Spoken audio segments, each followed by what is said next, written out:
अस्सलाम वालेकुम। ज़िंदगी में फिर लोग आते रहे जाते रहे, लेकिन मेरा और अज़त का सफ़र चलता रहा और ऐसे चलता रहा कि आज तक ही चल रहा है।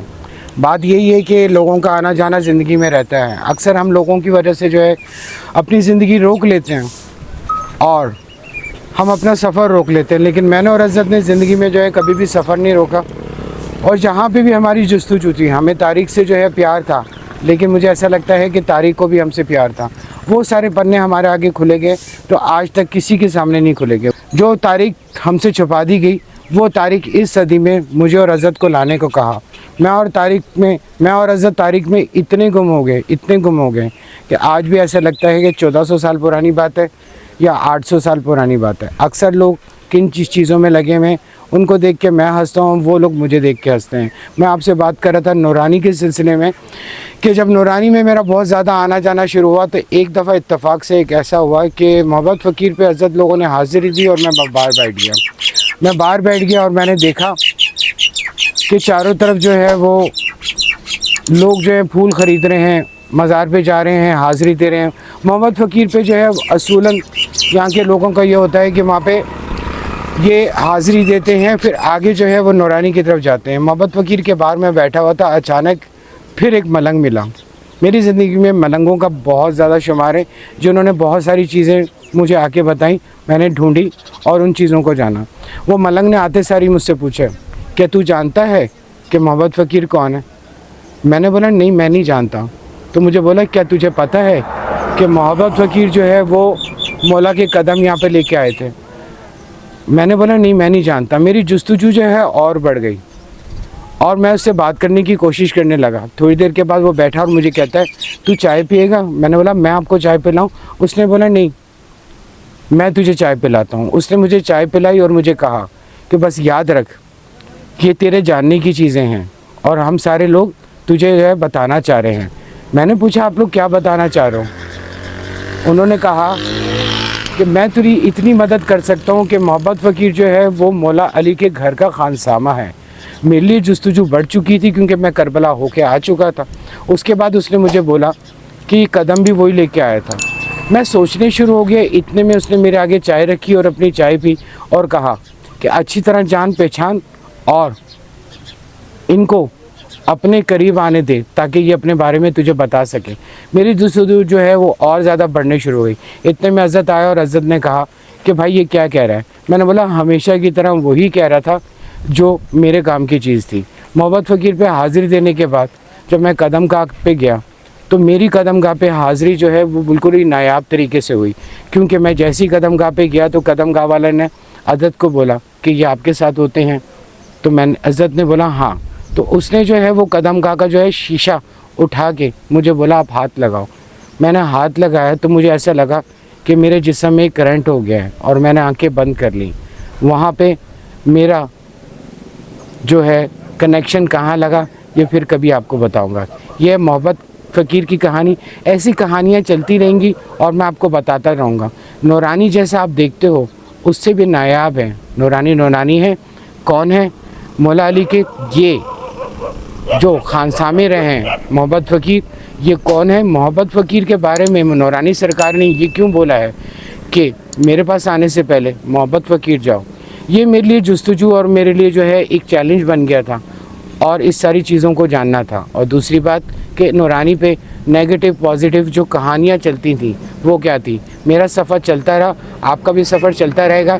बीच में हम बात करेंगे, जानेंगे, समझेंगे।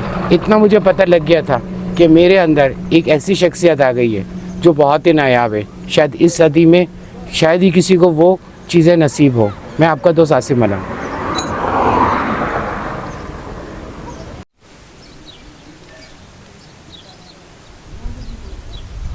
अस्सलाम वालेकुम या अली मदद। अचानक से प्रोग्राम बना और निकले हम लोग, और निकले तो मौसम इतना अच्छा हो गया, लगता है ऐसे जैसे कुदरत हमारे साथ है। और जिसके दर पे जा रहे हैं हम उसे दीवाना कहते हैं और हम खुद भी दीवाना वार उसकी तरफ जा रहे हैं। बस क्लिक हुआ कि जाना है। काफ़ी अरसे से प्रोग्राम बना रहे थे, मेले के बाद जा नहीं सके थे और अब अचानक से हम निकले, और वो भी निकले हम अपनी 70 बाइक पर। 150 भी छोड़ी, गाड़ी भी छोड़ी और हम सबसे सस्ती तरीन सवारी पे निकले। काफ़ी अरसे बाद हमें मज़ा आया, क्योंकि अब जब से गाड़ी और 150 ली है वो वाले मज़े नहीं आए जो 70 वाले मज़े हैं। तो 70 पे हम निकले हुए, अभी नूरानी क्रॉस पे पहुँचे। शुरू में हमने इसलिए नहीं बनाया, बहुत दफ़ा हमने आपको रास्ता बताया, बहुत सारी चीज़ें रास्ते में बातें की। नूरानी क्रॉस ये सुकून की जगह है। यहाँ पर हमारे दोस्त यार हमारे करीब आ जाते हैं, जैसे डॉगीज़ हैं, इनके बच्चे और दूसरे, तो खाने की चीज़ें मांगते हैं, तो इनके लिए हम कराची से कुछ ना कुछ लेकर आते हैं ताकि ये कुछ ना कुछ हम इन्हें खिला सकें। बात है सफ़र की, बात है दरवेशी की, बात है ज़िंदगी में अपने लिए टाइम निकालने की, बात है अपने आप को कहाँ टाइम दिया जाए। हम समझते हैं कि हम मूवी देख लेंगे, सो जाएंगे, अच्छा फैमिली के साथ टाइम गुजार लेंगे तो हम रिलैक्स हो जाएंगे। जो लोगों ने तरीके अपनी ज़िंदगी में बनाए हैं वही हैं, मगर जर्नी ऑफ फेथ की टीम के कुछ अलग ही तरीके हैं। हम पहाड़ों में आके हवा लेकर, यहाँ के मौसम को एंजॉय करके, यहाँ की जो तासीर है उसको लेकर, नेगेटिव से बचते हुए पॉजिटिव की साइड जाते हुए, सफ़र करते हुए, यही हमारी रिफ़्रेशमेंट है। और इसी में ही हम जिस दरगाह पे जाते हैं या जिस मज़ार या ज़ियारत पे जाते हैं, उसे जाने से पहले ही हम चेंज हो चुके होते हैं और फिर वहाँ जाकर जो करना होता है वो करते हैं। मेरा कोई मूड नहीं था कि मैं वीडियो बनाऊं और ये भी चीज़ें मैं आपको बताऊं, बट आसिफ भाई ने कहा कि थोड़ा सा बताओ और बनाओ वीडियो, ताकि एक छोटा सा व्लॉग हो जाए, लोगों को पता लगे कि आम ज़िंदगी में, आम हालात में हम निकल सकते हैं बग़ैर प्लान किए हुए। तो बस अपने आप को राज़ी रखना पड़ता है हर उस वक्त के लिए कि जो वक्त आप पर आया, यानी कि प्रेजेंट में सामने फेस किया आपने, और आप चले उसको बेहतर से करने। ये चिड़िया की और कोयल की आवाज़ें जो है ना, इतनी देर से मैं सुन रहा हूँ। जब मैं यहाँ पे पहुँचा तो मैंने बोला थोड़ा लेट जाऊँ, मगर ये जो आवाज़ें थी कराची में भी होती हैं, मगर यहाँ की अलग ही होती है। तो ये आवाज़ें सुनते हुए चाय शाय पी, नमक पारे हमने काफ़ी अरसे बाद खाए। वीडियो हम नहीं बनाते, आपको पता है, बहुत कम ही बनाते हैं। तो अब हम आगे चलेंगे, अब दीवाने शाह की तरफ, फिर हम आपको बताएंगे और क्या वहाँ हम करने जा रहे हैं और किस लिए जा रहे हैं और वहाँ पे हम क्या क्या करेंगे। तो stay tune on journey of faith.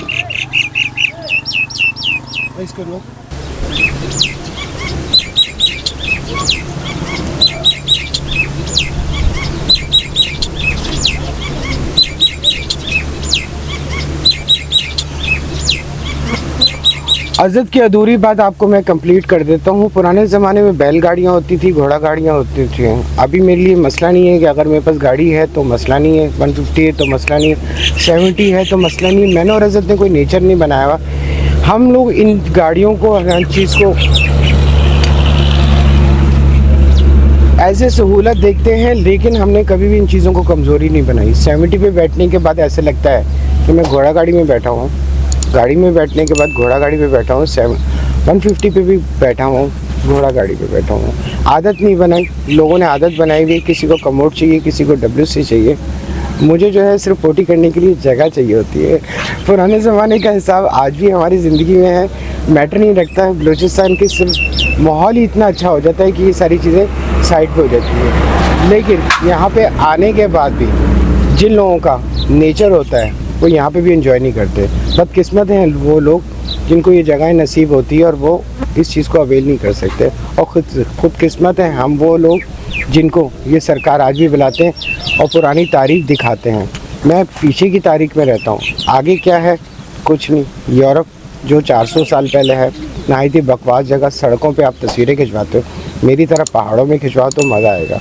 मैं आपका दोस्त आसिफ मलिक।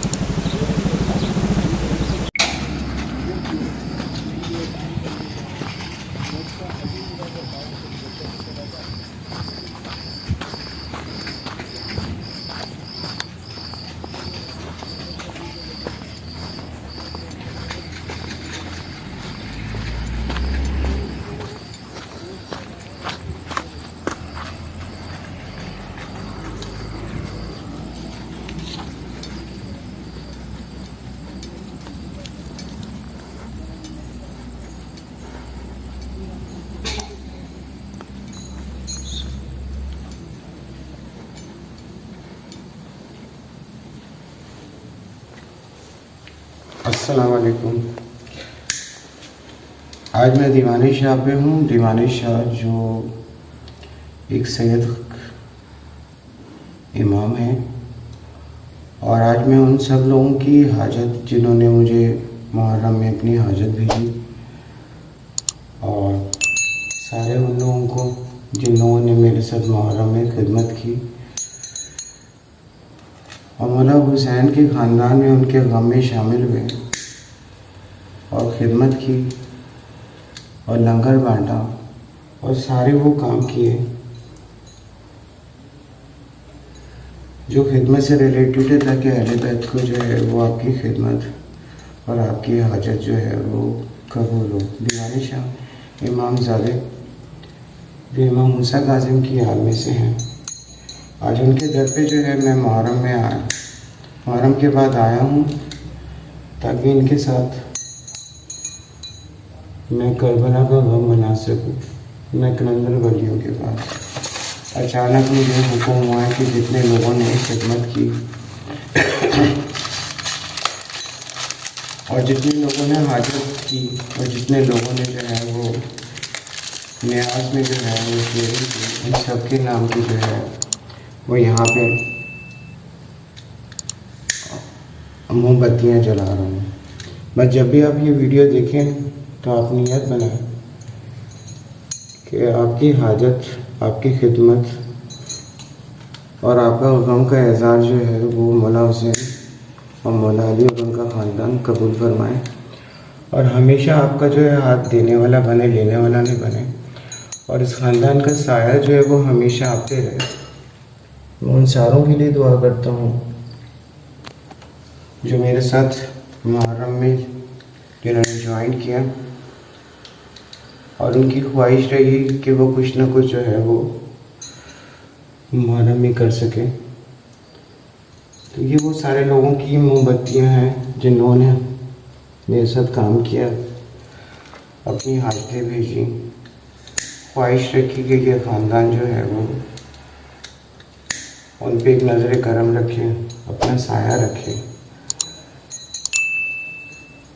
तो ये अहले बैत के ही रोज़े से जो है मैं आप लोगों की जो है हाजतें पहुँचाता हूँ, और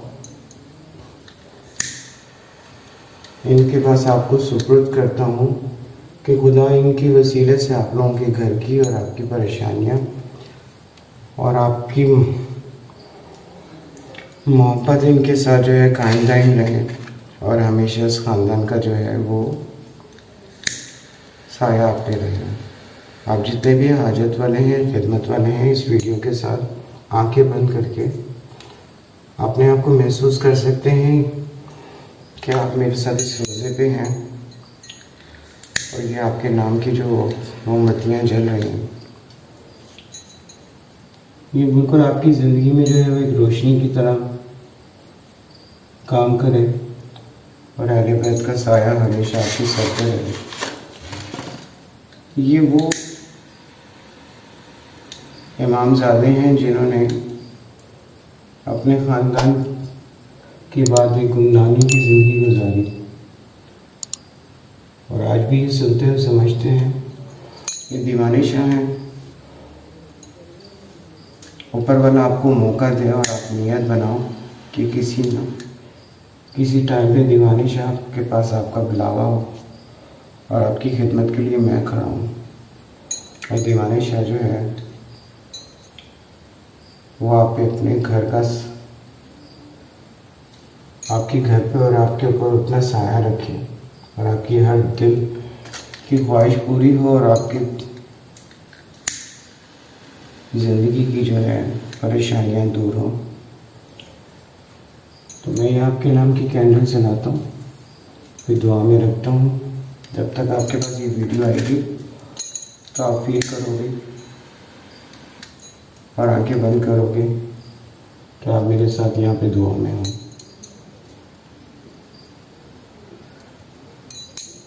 वो सुकून मिलता है खिदमत करने में, और आपकी अर्ज़ी जो है वो इमाम ज़्यादा तक पहुँचाने में। बस ऐसा लगता है कि ज़िंदगी में बस आप लोगों के लिए यही करता रहूँ, और आप भी अहले बैत के लिए एक पाँव पे खड़े होकर इनकी खिदमत के लिए खड़े रहें। और मुहर्रम में आपने जो भी कुछ किया उनके लिए आपके लिए बहुत सारी दुआएं, और मेरे अंदर से इमामज़ादे भी जो हैं वो भी आपको दुआ में रखेंगे।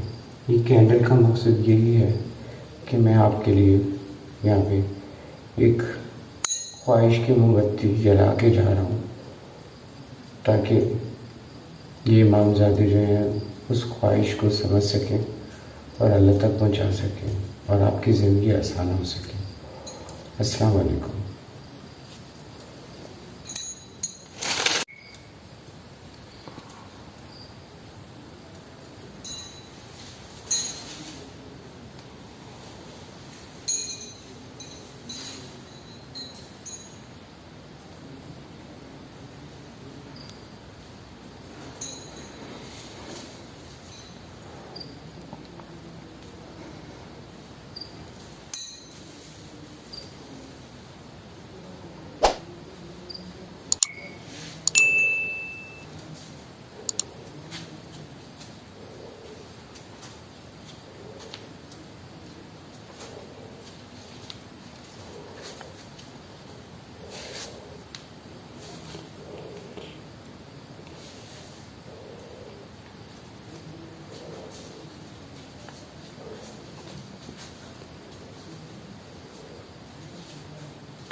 अस्सलाम वालेकुम। मैं इस टाइम दीवाने शाह की ज़ियारत पे हूँ। हम बहुत खुशकिस्मत हैं कि हमारी ज़िंदगी में जो है एक इमामज़ादे हमारी धरती पे हैं। हमें जो है वो इमामज़ादे जो हैं वो बलूचिस्तान सिंध में मिले, और आज उनके दरों पे जो है हम आते हैं। हम नसीब वाले हैं कि हमारे मुल्क में एक इमामज़ादे हैं। मुहर्रम के बाद मैं अपने एक इमामज़ादे से जो है वो मिलने आया हूँ, मुहर्रम के हिसाब से, यानी कि उनके गम के हिसाब से। और मुझे कैसा फ़ील हो रहा है जैसे मेरे इमामज़ादे मुझे करबला की ज़मीन पे उस ज़माने में लेके चले गए हैं। इनके साथ जो है गम मनाना, इनसे अपने दिल की बात करना, इनको हर वो बात बताना जैसे कोई किसी बड़े को बताता है, अपने किसी ऐसे को बताता है जिससे उसका दिल हल्का हो जाता है। आप कहते हो कि मैं क्या कर रहा हूँ, मैं इश्क है, और मेरा इश्क जो है वह अहले बैत के साथ है। और अहले बैत मेरे मुल्क में, मेरे शहर में, मेरे बलूचिस्तान में मिलते हैं। ये वो लोग हैं जिनकी खुदा ने कब्र मुबारक जो है महफूज करके रखी। कितने लोग ऐसे हैं जो बादशाह बने, हर जगह चीज़ें की, इतना माल दौलत होने के बावजूद उनकी कब्रें आज भी मखसूस नहीं हुई। ये खुदा का राज है कि वो अपने बंदों की जो है कब्रें मखसूस कर देता है। और आपका जो है ये अदब होता है कि आप इनकी यहाँ पे हाज़िरी दें, आप अपने दिल की बात इनसे करें, ताकि ये खुदा के करीब होने के बावजूद आपकी दिल की दुआ जो है वो वहाँ तक पहुँचाएँ। खुदा सबकी सुनता है, लेकिन ये वो ख़ास चुने हुए लोग होते हैं जिनको खुदा चुनता है। और ये वो ख़ास लोग होते हैं जिनको खुदा मखसूस करके रख देता है। 1400 साल पहले, 800 साल पहले इनकी कब्रें मुबारक आज भी क्यों ज़िंदा है, ये आपके सोचने का काम है, मेरा नहीं। मैं भी उस हद तक जाता हूँ जहाँ तक खुदा ने मेरी औकात रखी है। अस्सलाम वालेकुम।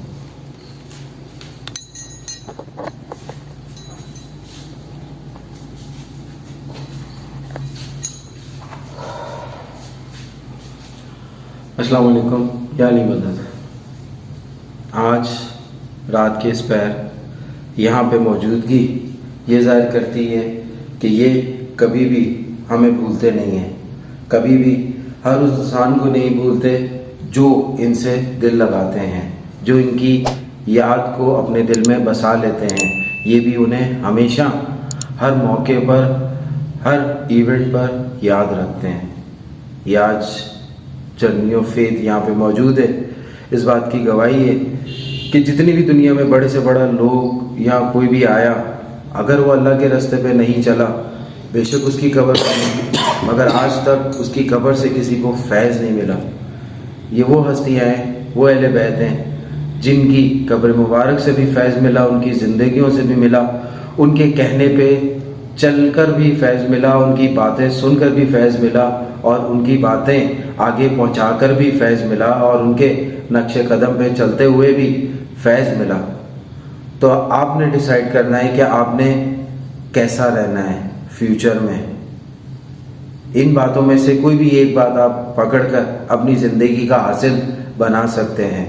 आज मैं खुश नसीब हूँ कि मैं मुहर्रम के फ़ौरन बाद यहाँ पे मौजूद हूँ और यहाँ पर हाज़िरी देने आया हूँ और इनके साथ शामिल होने आया हूँ अहले बैत के साथ, कि जो उस गम को लेकर अपनी ज़िंदगियों में ज़िंदा रहे, उस गम को ताज़ा रखा और जब इस दुनिया से पर्दा किया तो भी उस गम को अपनी ज़िंदगियों में इन्होंने ताज़ा रखा हुआ है।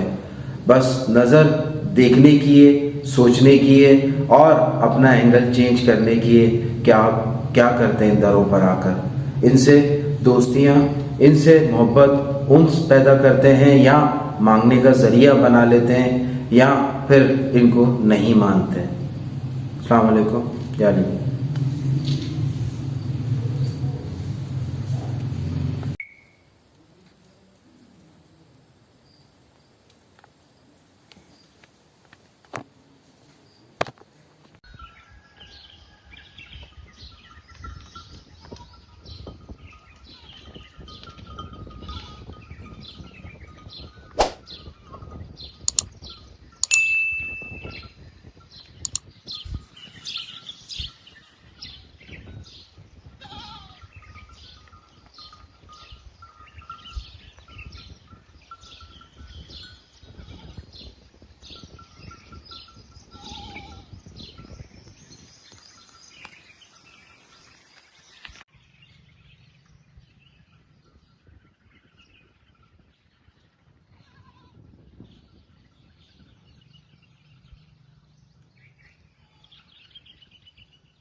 बना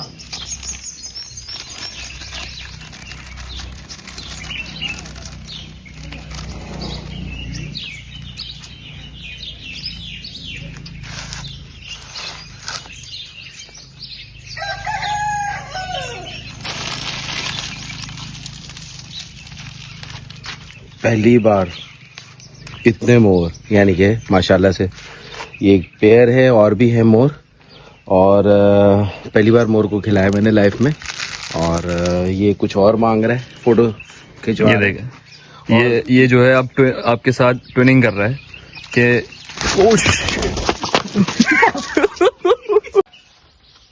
उधर के पीछे लग गया। ये फिर मारने आया है अब्बाई को। हाँ,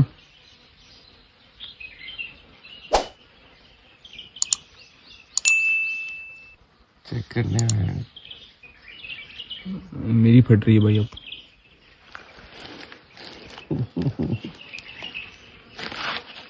कमर से ऊपर आएगा।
और भाई? शॉट देखा, शॉट के बाद ये हुआ मेरे साथ। ये तो भी 4-5 घंटे हो गए, याद ही नहीं आया। ये अभी जम गया है। हाँ, पंजा बड़ा जोर से मारा है। पहली बार एक्सपीरियंस किया है मैंने, दोनों खाना खिलाना और मार खाना दोनों फर्स्ट टाइम हुआ है। दोनों फर्स्ट टाइम हुआ है।